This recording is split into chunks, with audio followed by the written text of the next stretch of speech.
So here's what you need to know about granny flats and garages. My name is Colin Fragar from Council Approval Group.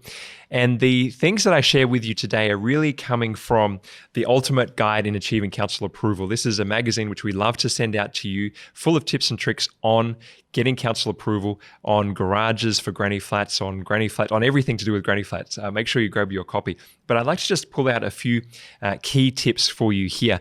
And that is, be careful if you are thinking about a granny flat and a garage. Be careful that if you are proposing one, that you look at the rules really, really carefully, because it may be that you get yourself into a pickle.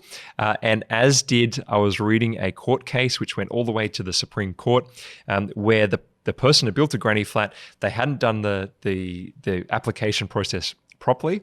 And what they found was that even though they were allowed a certain amount of square meterage as the granny flat, the garage was technically taken out of that. So they ended up with a even smaller granny flat, and the place had to be modified and demolished, and it just was a huge mess. So don't want you to do that. To make sure you get the right advice first. Another tip that I have about garages, carports with granny flats is that often there is some rules. Like, for example, I did one of these myself personally. I built the granny flat with no garage, no carport. Whether you can do that or not depends on your local area. Again, make sure you book in for a consultation.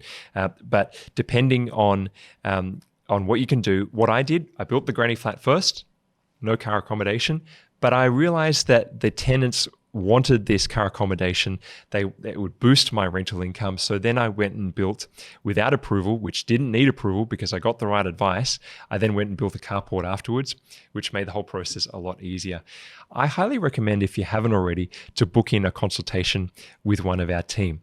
So our consult process is designed for people like you that are considering their options about granny flats. So if you go to councilapproval.com.au, claim your free consult, our team will talk to you then and paint a clear roadmap for you going forward. My name is Colin Fragar from Council Approval Group.